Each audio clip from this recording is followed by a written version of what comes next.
Bismillahirrahmanirrahim. Assalamualaikum warahmatullahi wabarakatuh. Sampurasun. Halo teman-teman perjuang semuanya. Halo juga adik-adik hebat semuanya. Pejuang Literasi Leksem Bedas tahun 2024. Bertemu kembali dengan saya, Ani Arum, pembimbing literasi dari tim 2 yang berasal dari SDN Patrol 1, Kecamatan Solokanjeru, Kabupaten Bandung. Tantangan kali ini yaitu tantangan keempat di bulan April adalah mereview buku yang bentuknya fabel atau yang jenisnya fabel. Fabel ini adalah karangan fiksi yang membahas tentang watak dan budi manusia yang pelakunya seringkali diperankan oleh binatang. Judul buku atau judul fabel yang saya review, kebetulan saya mendownload dari sebuah web. Nanti webnya saya sematkan ya, yang ditulis oleh Atisa.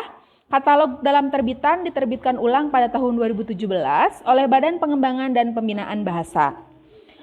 Alhamdulillah di minggu ketiga ini saya sudah mereview buku dan ini buku saya. Saya tulis ulang versi saya. Dan di sini saya akan bercerita atau menceritakan kembali versi saya tentunya ya. Selamat menonton semuanya. Salam menonton semuanya. Salam literasi. Jangan lupa tombol like dan juga subscribe-nya ya supaya ada lonceng notifikasi pada saat saya dan tim yang lain mengupload di channel YouTube-nya.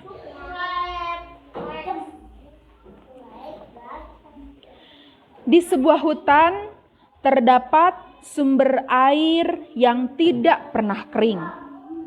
Airnya mengalir ke sebuah telaga yang menjadi sumber air minum untuk para hewan. Ada kancil, monyet, jerapah, babi, harimau, ular, dan juga badak. Seluruh warga hutan meminum air atau menggunakan air dari telaga tersebut. Pada suatu ketika, hutan terdampak kemarau, airnya sedikit mengering. Para warga hutan, para semua binatang merasa kehausan. Mereka segera mendekati telaga tersebut. Mereka berlari mendekati telaga karena mereka ingin meminum air dari telaga. Tetapi seketika mereka kaget karena melihat seekor badak malah berendam di dalam telaga. Sangat nyaman, sangat segar. Padahal para binatang atau warga hutan yang lain merasa kehausan, yang mengakibatkan air dalam telaga menjadi keruh dan kotor. Bagaimana air ini bisa diminum? Karena airnya kotor dan juga tidak bisa diminum karena airnya sudah keruh. Para binatang tidak berani mendekati telaga karena mereka takut dengan besarnya badak dan culaknya yang tajam. Mereka tidak mendekati, ayo kamu ke sana, ayo kamu ke sana. Tidak mau, aku takut badak. Aku tidak berani mendekati telaga. Mereka mengalah. Mereka akhirnya pulang. Kemudian keesokan harinya, mereka berbondong-bondong karena ingin minum. Semua warga hutan mendekati telaga. Tetapi mereka merasa sedih kembali karena badak masih berendam di telaga. Badak tidak meninggalkan telaga karena sudah merasa keenakan tidur di telaga, berendam di siang hari, merasa nyaman dan enak. Kemudian kerbau berkata, babi, ayo kamu mendekati badak itu, suruh badak pergi. Babi berkata, aku tidak mau, meskipun aku ada culaknya, tapi ini tidak bisa digunakan sihungku ini. Badak terlalu besar, aku takut. Babi menjawab seperti itu.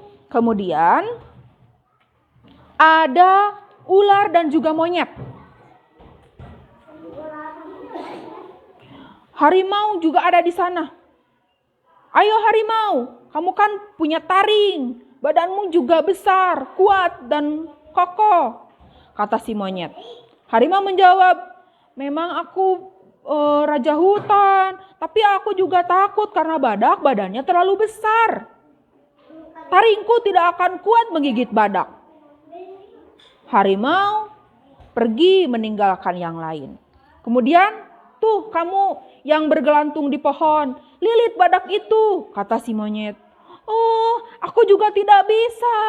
Badanku tidak bisa melilit badak yang besar. Nanti aku malah diinjak-injak oleh badak, jawab si ular. Akhirnya yang lain para binatang memutar otak. Terus aku harus bagaimana untuk mengusir badak? Kalau lama-kelamaan kita tidak minum, nanti kita kehausan, nanti kita mati. Kemudian mereka memikirkan seekor kancil yang cerdik. Mereka meminta bantuan kepada kancil karena kancil terkenal dengan kecerdikan dan juga kepintarannya. Akhirnya mereka sepakat meminta bantuan kancil. Kancil yang baik hati, tolong bantu kami kehausan. Badak itu malah menghalangi kami untuk minum, airnya menjadi kotor dan juga keruh. Bagaimana ini kancil? Karena kancil juga ingin minum, kancil juga kehausan, kancil juga membantu dengan sukarela. Baiklah, aku akan membantu kalian untuk mengusir badak. Tenang. Nanti kalau telaganya sudah bersih, aku yang harus minum dulu. Boleh, kata warga binatang yang lain. Akhirnya si kancil pergi mendekati badak. Pak Badak. Ada apa kancil? Siapa itu? Pak Badak. Apa? Kenapa panggil aku? Pak Badak yang besar, culaknya yang panjang dan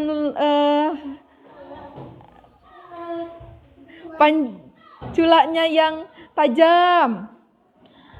Ternyata telaga di sini airnya mulai mengering ya. Memang iya, tapi aku masih berendam dan airnya masih menutupi badanku. Aku merasa nyaman di sini. Pak Badak, nanti pada saat terus kemarau, sedangkan sumber airnya di sana tidak mengalir, nanti telaga di sini kering loh sampai tidak ada airnya. Wah, masa iya? Iya.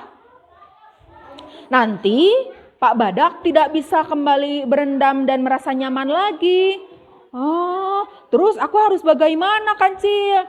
Pak Badak tahu tidak? Di sumber air sebelah sana ternyata ada yang menutupi airnya supaya tidak mengalir ke telaga. Wah, siapa yang berani? Siapa yang berani itu? Pak Badak kan badannya besar. Coba Pak Badak pasti bisa mengalahkan makhluk itu. Karena kalau makhluk itu tidak ada, sumber airnya akan terus mengalir ke telaga. Wah, di mana itu? Ayo, aku akan bunuh makhluk itu. Aku akan musnahkan makhluk itu supaya telaga ini tetap berair. Nah, makhluk itu ada di bawah pohon sumber air. Pak Badak ke sana saja. Nanti Pak Badak bisa menemui makhluk itu dan membuat makhluk itu mati dan musnah. Baik, aku akan ke sana supaya aku bisa berendam di telaga sepanjang hari, sepanjang tahun. Hahaha. Baik, aku akan bawa Pak Badak ke sana ya. Tapi Pak Badak tahu tidak? Makhluk itu di atas di bawah pohonnya itu hanya berada di siang hari. Berarti Pak Badak harus meninggalkan telaga. Tidak apa-apa. Aku akan memusnahkan makhluk itu sampai sumber air terus mengalir ke telaga. Ayo Pak Badak. Aku temani untuk menemui makhluk itu. Akhirnya si kancil dan Pak Badak pergi untuk membunuh makhluk yang ceritanya itu menutupi sumber air yang mengalir ke telaga. Mereka pergi. Pada saat mereka pergi, para binatang yang lain akhirnya bisa minum. Bisa lega minum. Minum dengan puas. Karena pada saat kemarau, semuanya merasa kehausan. Semuanya merasa ingin minum. Nah, sejak saat itu, pada saat si Kancil dan Pak Badak pergi, sepanjang hari Pak Badak tertipu oleh si Kancil, Pak Badak meninggalkan telaga dari pagi sampai sore. Sehingga para binatang yang lain bisa minum dari pagi sampai sore. Dan Pak Badak ada di sore sampai malam. Sampai pagi lagi Pak Badak ada di telaga. Nah, akhirnya seluruh warga hutan merasa senang karena ada pergantian penggunaan air telaga. Pak Badak dari sore sampai pagi, kemudian dari pagi sampai sore, seluruh warga hutan bisa meminum dan memanfaatkan air di telaga.